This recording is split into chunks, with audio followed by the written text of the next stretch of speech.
이제 장마도 끝났다고 하죠. 점점 무더워지는 여름 한복판에 이제 들어섰습니다. 정말 한낮에는 이제 바깥에 나가기가 겁날 정도로 아주 뜨겁습니다.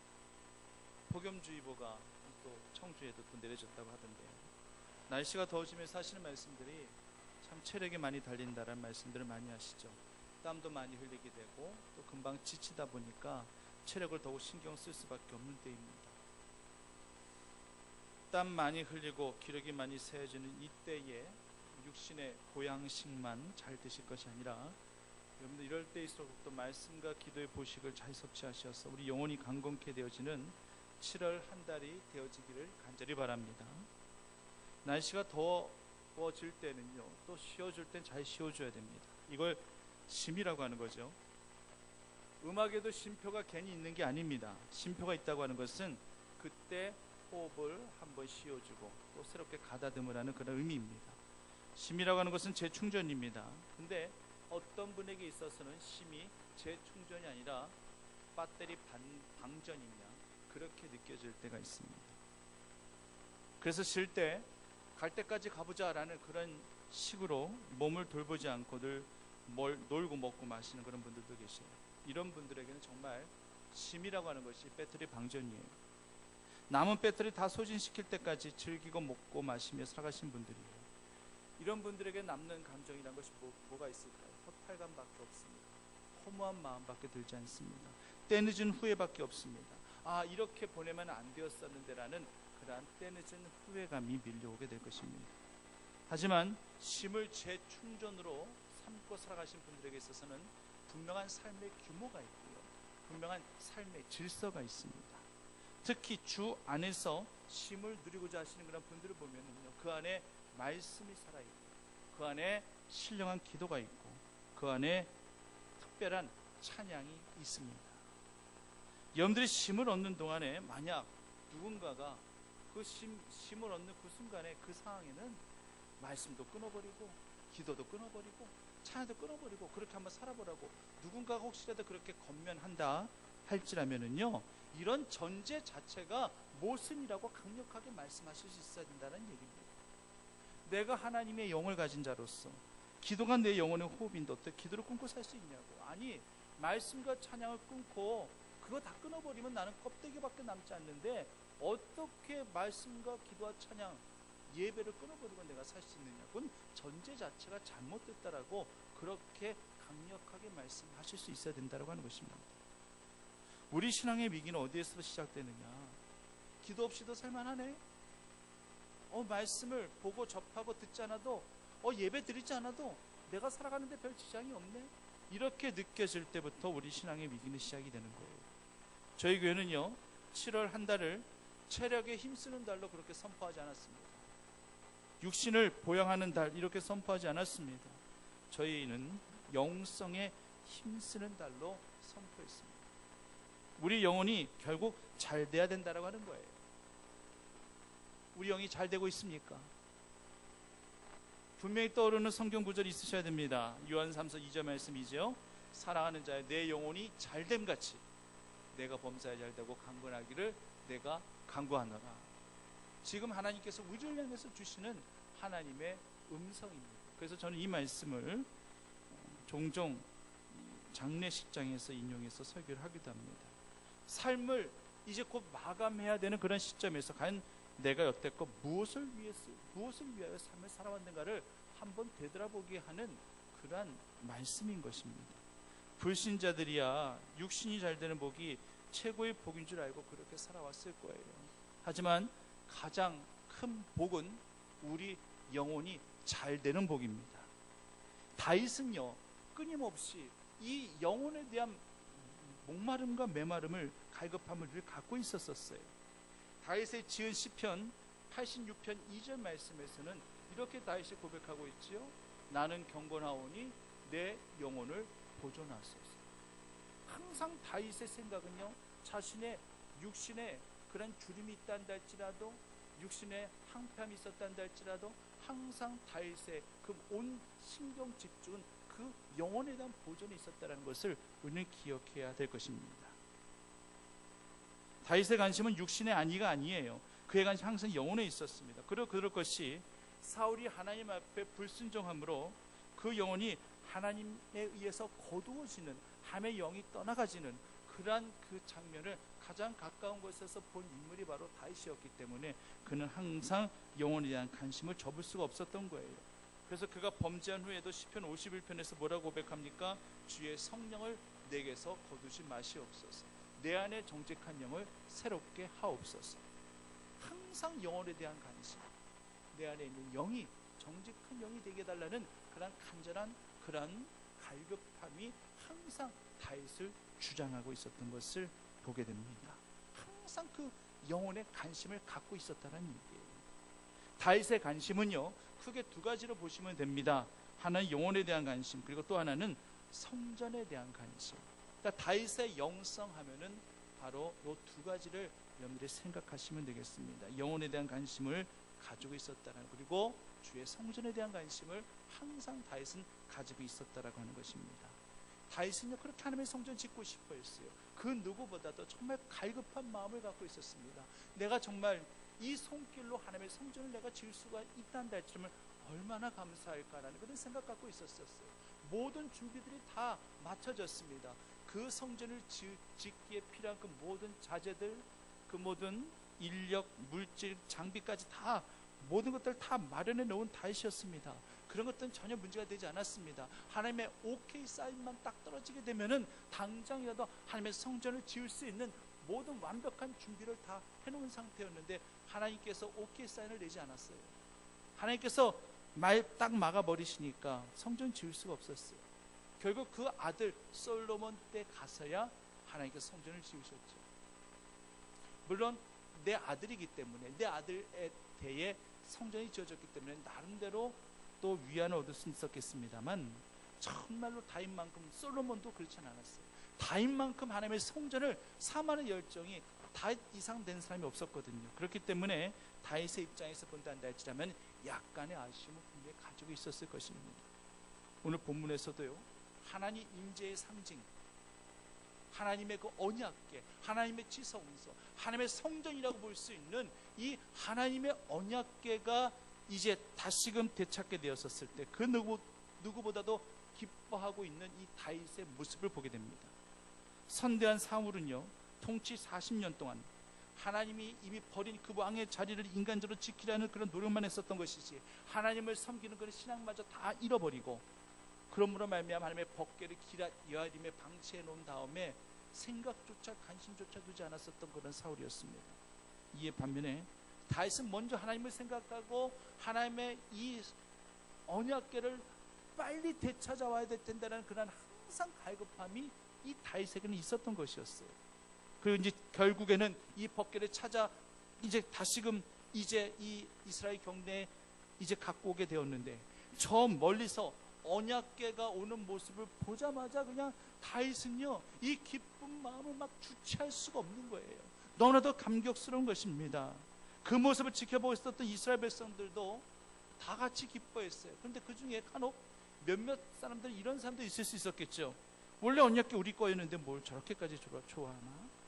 아니 뭐 기뻐하는 정도만 표현하면 됐지 뭐 저런 식으로 저렇게 춤까지 추면서 왕이 채통했지, 이런 식으로, 이런 시각으로, 이런 관점으로 이 다윗의 행동을 보았다는 할지라면 아마 이 다윗의 기쁨에 함께 동화되기는 쉽지 않았을 것입니다. 절대 이해하지 못해요. 절대 같이 춤출 수 없었을 것입니다. 그래도 이스라엘 백성들 거의 대부분은요, 이 다윗의 기쁨을 이해했습니다. 다윗의 기쁨이 본인들의 기쁨이었고 이스라엘 민족 전체의 기쁨이었습니다. 그래서 같이 한호하면서 나팔을 불며 즐거워할 수 있었던 거예요. 결국은요, 이 모든 분위기 메이커 역할을 누가 했느냐? 다윗이 한 거예요. 그런데 이스라엘 백성들 보라고 한 거 아니에요. 이스라엘 백성들 사람 무식해서 이렇게 한 거 절대 아닙니다. 이스라엘 백성들 흥 북돋아 주려고 그들 의식해서 이렇게 춤추며 기뻐한 거 절대 아닙니다. 오늘 본문의 14절 말씀에도 언급하고 있지만 여호와 앞에서 힘을 다하여 춤추었다라고 얘기합니다. 누구 앞에서요? 여호와 앞에서요. 사람 앞에서 아니에요. 하나님 앞에서 힘을 다해 춤을 췄다고 얘기합니다. 우리가요, 사람 한 번 의식하기 시작한다 할지라면은요, 우리의 행동에 제약이 따릅니다. 내 행동에, 내 말에 저 사람이 어떻게 반응할까, 이거 생각하기 시작하면은요, 사람 눈치 보기 바빠요. 사람 의식하다가 정말 해야 될 것들을 하지 못하고, 표현해야 될 것들을 표현조차 하지 못하고 그냥 스스로 사겨버리는 그러한 경우들이 우리 인간관계상 굉장히 많이 있을 수 있습니다. 여러분들, 축구를 하는데 골을 넣은 선수가 그냥 가만히 있는 거 보셨어요? 골을 넣어도 세레머니 없이, 기쁨과 감격의 표현 없이 그냥 가만히 있단다 할지라면 아마 그 선수는 필히 승부욕도 없는 선수이고 의욕도 없는 선수일 거예요. 골을 넣었다 할지라면 단히 어떤 방법으로도 그 기쁨과 감격을 표현하게 되어져 있습니다. 어떤 선수들은요, 마구 춤을 춥니다. 저기 남미 쪽 선수들 보면은요, 골을 넣으면은요, 막 이 남미 쪽 이 특유의 춤을 춰요. 그게 세레모니예요. 이번 월드컵에도 우리나라가 독일을 2대5로 이겼지 않습니까? 물론 16강 진출에 실패하는 상황이다 보니까 조금 김이 새기는 했습니다만, 세계 1위 독일을 이겼을 때 순간이지만 국민들이 소리 지르며 기뻐했어요. 첫 골을 넣은 김용건 선수나 이 두 번째 골을 넣었었던 그런 손흥민 선수 한번 보십시오. 한 선수는요, 기뻐가지고 막 비행 접시를 탄 자세를 이 갔다 저리 갔다 하면서 좋아하고요. 한 선수는요, 선수 위에서 올라타면서 감격하며 그렇게 기뻐하지 않습니다. 이 두 번째 적골 때에는요, 선수단 전체가 다 그라운드에 올라가 격하게 기뻐하지 않습니까? 누가 알면은요, 월드컵 우승한 줄 알겠어요. 그 정도로 그냥 선수단 자체가 다 저 그라운드에 올라가가지고요, 행가래를 치면서 저렇게 다 후보 선수들까지 저와 함께 기뻐하는 겁니다. 저게 자연스러운 행동 아니겠습니까? 저런 모습을 TV를 보면서 시청자들 보다가 경망스럽게 꼬랑골 없다고 뭘 저런 식으로 저렇게 격하게 춤추면서 뭐 하는 짓이냐, 저렇게 채통 미신머리 없이, 이런 식으로 누가 그렇게 손가락질 하겠습니까? 아마 TV를 본 팬들 중에서 서로 얼싸안고 기뻐 방방 뛰셨던 분들도 분명히 계셨을 거예요. 이미 우리는요, 그것을 2002년도에 우리나라에서 개최된 월드컵에서 이미 우린 다 경험한 거 아니겠습니까? 축구 경기 하나만으로도 온 민족을 들뜨게 할 수 있는 거예요. 사람을 춤추게도 만들 수 있는 거예요. 그게 하나도 이상하지가 않습니다. 그런데 지금 다윗은요, 하나님의 언약궤를 보고 춤을 추고 있어요. 그리고 이스라엘 민족은 거기에 맞춰 나팔을 불며 같이 기뻐하고 환호하고 있습니다. 그런데 유독 단 한 사람만이 다윗에게 불만을 품고 있어요. 다윗의 이 같은 행동 마음에 들어하지 않습니다. 바로 다윗의 아내이자 사울의 딸이었던 미갈이었어요. 미갈은 지금요, 언약궤가 돌아온 거에 대한 전혀 관심이 없어요. 언약궤에 대한 관심이 없다 보니까 기쁨이 뭐가 있어요? 감격이 뭐가 있을 수 있겠습니까? 당연히 자신의 주관, 자기네 관점에서는 저렇게까지 왕이 춤추며 뛰노는 거 이해할 수가 없어요. 성경 보니까 미갈은요, 마음속으로 심중에 뭐라고 생각했냐, 업심여겼다라고까지 그렇게 오늘 성경 본문에서 표현하고 있습니다. 다윗의 이 같은 행동을 업심여기고 있어요. 지금 이 사울의 딸 미갈이, 아내이자 이 미갈이 그렇습니다. 그러니까 그가 보는 것은 뭐예요? 경망스럽게 춤추고 있는 다윗의 모습밖에 보이지 않습니다. 채통머리 없이 춤추고 있는 그러한 다윗의 모습밖에 보이지 않아요. 다윗이 춤을 추다가 너무 기쁜 나머지 몸을 드러내놓고 춤을 춘 것 같다. 입고 있던 배옷까지 벗고 그렇게 춤을 춘 것 같습니다. 미갈에게 있어서 다윗의 이런 모습이 어떻게 여겨졌는가, 한 단어로 표현할까요? 미갈에게 있어서 이런 다윗의 행동 한마디로 표현하면요, 추태예요. 왕의 품이 다 잃어버리고 벗은 몸으로 춤까지 추는 그런 다윗의 모습, 미갈에게 있어서는 추태로밖에 안 보입니다. 솔직히 얘기할게요. 솔직히 우리가 한번 생각해보죠. 다윗의 이 같은 모습, 벗은 몸으로 그렇게 춤까지 추는 그런 다윗의 이 같은 모습, 솔직히 덕스럽지는 않습니다. 솔직히 거룩이나 경건 같은 그러한 모습은 찾아보기 힘듭니다. 미갈의 관점에서 본다면 다윗의 같은 행동이 어쩌면 허물일 수도 있어요. 다윗의 허물일 수도 있어요. 만약 미갈이 그렇게 생각했었단다 할지라면, 그렇단다 할지라면 미갈은 어떻게 행동을 하는 게 맞았을까? 미갈은요, 다윗의 이 같은 행동이 다윗의 허물과 같이 느껴졌다면 옷을 가져가든지 아니면 이불을 가져갔으라도 다윗의 벗은 몸을 가려 주었어야만 했는 거예요. 이게 마땅한 것입니다. 노아의 세 아들 가운데 생감과 야베, 이 세 아들 가운데 두 번째 아들 함이 저주를 받았습니다. 왜 저주를 받았는지 아시죠? 노아가 농사를 시작했어요. 포도나무를 심었습니다. 그리고 그의 결실을 거뒀습니다. 그래서 그 포도나무에서 포도를 따게 되었고, 그래서 그 포도주를 또 마시고 취하여 장막 안에서 벗은 몸으로 잠을 잤습니다.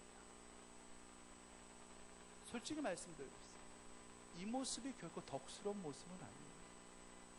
옷을 하나도 입지도 않고 하체를 다 드러낸 채 잠을 잤다. 결코 덕스러운 모습은 아닐 겁니다.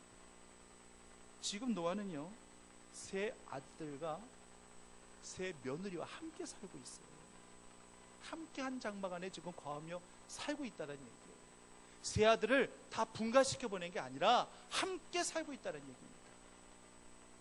아무리 장막 안에 한다 할지라도, 아무리 집 안에 있단다 할지라도 술에 잔뜩 취하여 벗은 몸으로 잠을 자고 있는 거 보면은 어찌 보면 이 모습이 노아의 허물일 수 있을 것입니다. 가끔 술 취해 노숙하는 분들 밖에서 보게 될 때 아무리 좋은 시각으로 그런 분들 보려 한다 할지라도 눈살 찌푸리게 돼요. 그분들의 허물일 수 있을 거예요. 어쩔 수 없습니다. 노아의 경우 아예 옷도 입지 않았어요. 만약 이 모습을 며느들이 봤다 생각해 보세요. 이게 왜 망신살입니까? 이건 시아버지 망신살이에요. 이건 그러니 당연히 허물이 될 수도 있는 거예요.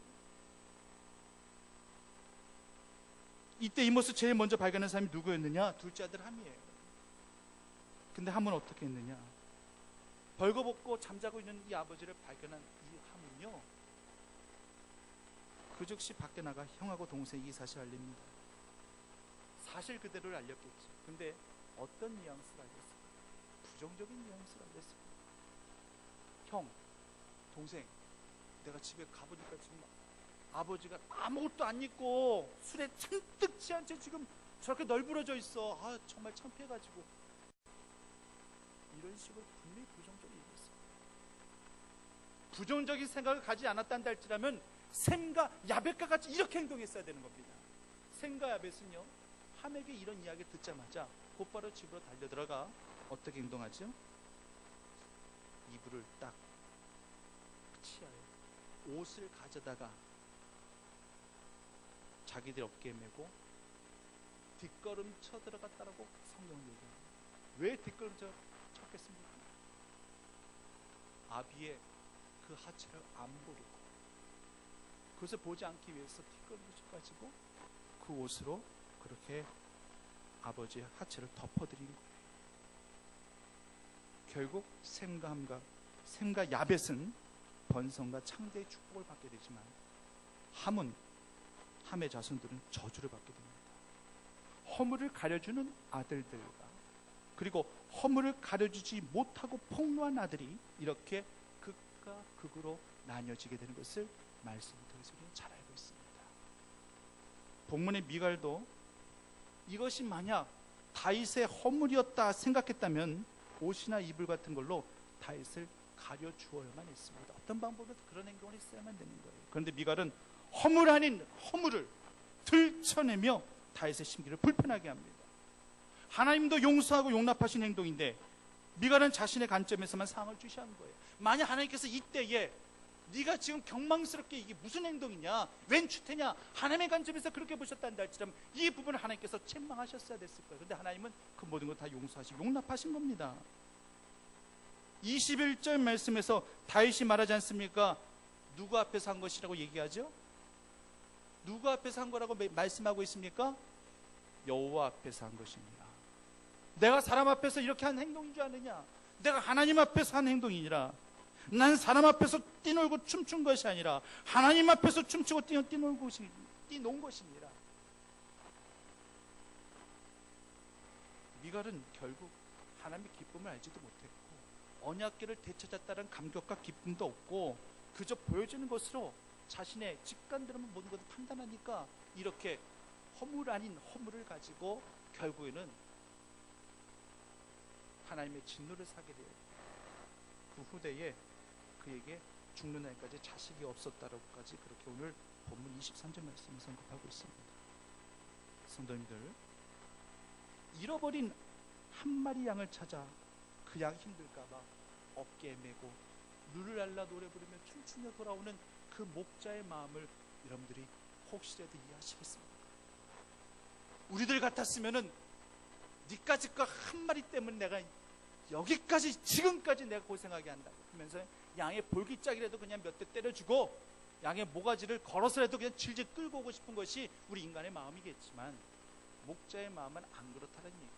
그 잃어버린 한 마리 양을 찾았다는 그 감격 때문에 그 이 한 마리 양이 얼마나 힘들었을까 생각하니 끌고 올 수 없어요. 어깨에 둘러매고 그리고 집에 돌아와서 그 양 한 마리를 찾은 그 감격과 기쁨 때문에 이웃 사람들을 불러 모아 잔치까지 벌이는 이 목자의 마음을 우리 모두가 이해할 수 있겠습니까?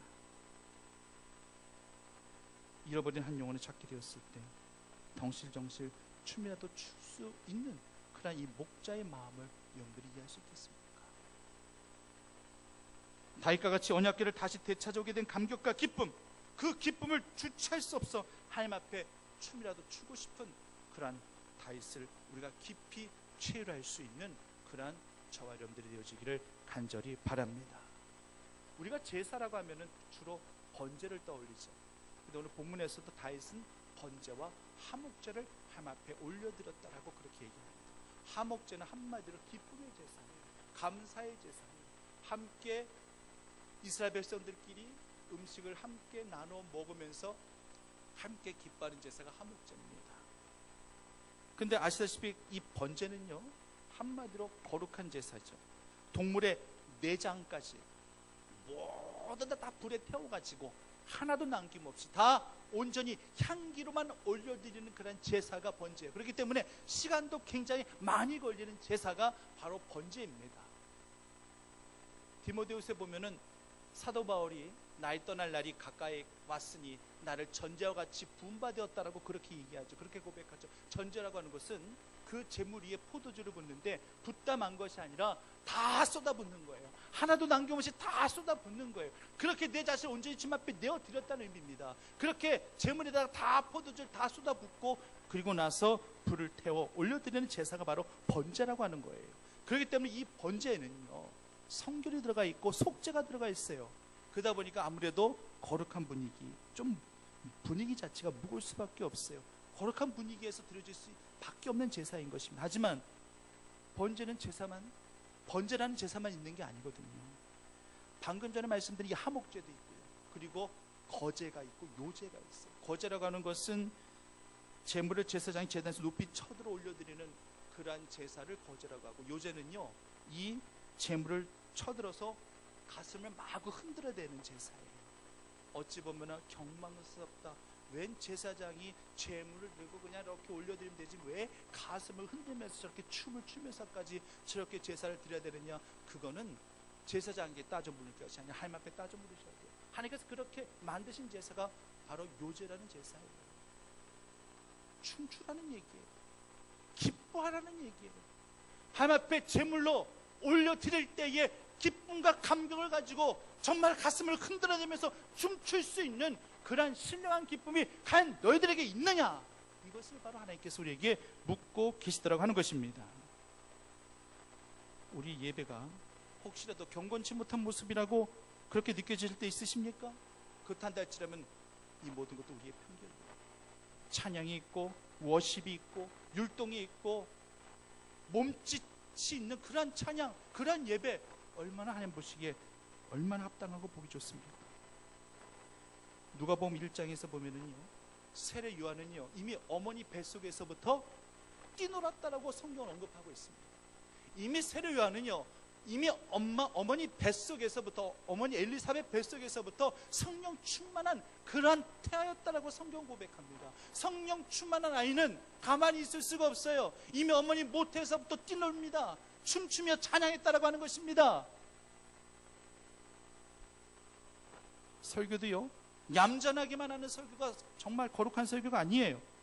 때는 좀 푼수같이 보인단다 할지라도, 조금의 퍼포먼스가 좀 있단다 할지라도, 그건 보이기 위한, 인간 보이기 위한 쇼가 아니라 정말 말씀을 전하는 자의 감격과 기쁨이며, 정말 이 온 전신 몸짓을 다 해서라도 주님 앞에 온전히 올려드리고자 하는 그러한 예배 산 제사임을 성도님들이 기억하셔야 될 것입니다. 다윗은 이런 배옷 같은 거 입고도 덩실덩실 춤을 췄어요. 아예 그냥 옷까지 다 벗어내놓고 그렇게 춤까지 췄어요. 경망스럽게 저게 무슨 짓이냐. 그런 관점에서 보는 자 있을 겁니다. 설교를 할 때에 뭘 저렇게 과도하게 액션을 취하면서 저렇게 춤까지 추면서 저렇게 설교를 해야만 될 것이냐. 그냥 말로만 해도 다 알아듣는데, 이런 관점 갖고 있는 이 모든 편견 속에서 우리는 다 벗어나야 된다고 하는 거예요. 그게 허물이 될 수 없습니다. 다윗은 일국의 왕이에요. 왜 왕으로서의 채통이나 체면이 없겠습니까? 그러나 그것이 무슨 소용이 있겠어요? 하나님의 법궤 앞에서 기쁨이 가득하여 왕관은 이미 다 벗어놓은 것이고 에봇은 다 벗겨지는 것입니다. 정말 하나님을 진실되이 찬양하고 송축하며 기뻐하며 춤추며 주님 앞에 올려드리기 위해서는 우리의 모든 가식의 이 모든 왕관과 이 모든 체면의 이 모든 에봇, 이 겉옷까지 다 벗어놓고 주님을 찬미할 수 있을 정도 여러분들의 그런 신앙이 되어지기를 간절히 바랍니다. 건의의 왕관, 외식의 에봇 다 벗어놓으세요. 다 벗어놓고 하나님 앞에 춤추세요. 그렇게 기뻐하세요. 이게 바로 살아있는 신앙입니다. 주부들이 밥하실 때도 춤추시면서 밥하세요. 흥얼흥얼 거리시면서 찬양에 맞춰서 또 리듬도 살려가시면서 그렇게 춤추시면서 하나님의 은혜 앞에 그렇게 살림도 하시고, 걸어가실 때도 춤추시면서 걸어가시고, 그렇게 정말 역동적으로 그렇게 신앙생활을 해나가시면서 삶을 사시기를 바랍니다. 운동하실 때도 어떤 분들은 몸을 흔들어가면서 운동하잖아요. 그분이 건강한 분이에요. 몸을 마구 흔들어가면서 뛰면서 그렇게 운동하신 분들이, 그런 분들이 건강한 분이라는 얘기예요. 우리 영이 건강하기 위해서는 우리 영도 그렇게 기뻐 뛰며 찬양하는 그런 모습으로 주님 앞에 비춰져야 된다고 하는 것입니다. 이제 말씀 마무리합니다. 우리 모두가 다 허물들을 다 가지고 있어요. 근데요, 인간이 바라볼 땐 그것이 마치 허물이 되어질 수 있단다 할지라도 하나님이 바라보실 때는 한낱 티끌에 불과한 것일 수 있어요. 또 반대로 인간이 바라볼 땐 내 눈에 티끌같이 그렇게 보여질 수 있단다 할지라도 하나님 바라보실 때는 내 눈에 들보가 될 수 있습니다. 그렇기 때문에 결코 우리가 쉽게 판단해서는 안 된다고 하는 거예요. 춤추며 기뻐할 수 있는 건 사람 의식할 때는 힘듭니다. 인간이기 때문에 인간 의식 안 할 수 없겠지만 지금 이 순간만큼 내가 하나님을 온전히 기뻐해야 되는 순간이라고 생각하실 때는 절대 위축되지 마시고 마음껏 주님을 위해서 다윗과 같이 발산하실 수 있는 주의 성도들이 되시기를 간절히 바랍니다. 춤추며 노래하며 찬양하며 하나님을 높여드릴 수 있는 신앙이 가능할 때에 우리도 이 무더운 여름을 영성으로 극복해 나갈 수 있게 될 것입니다. 나의 모든 허물을 도말하시고 덮어주시는 하나님을 언제나 기뻐하며 춤추며 찬양하며 영원롭게 드릴 수 있는 주의 성도들이 다 되시기만을 간절히 축원합니다. 사역사신 아버지 하나님, 기뻐 뛰며 춤추며 찬양하는 저희들 되게 인도하여 주시옵소서. 허물 아닌 허물을 마치 허물인 양 그렇게 참소하며 손깍질하는 미갈과 같은 자의 편에 서지 아니하게 인도하여 주시옵시고, 다윗의 기쁨이 주님의 기쁨이며 그 모든 기쁨에 함께 즐거워하며 함께 춤추며 찬양하며 함께 손맛 붙잡고 나아가는 주의 성도들이 다 되어질 수 있도록 인도하여 주시옵소서. 예수님의 이름으로 기도드립니다.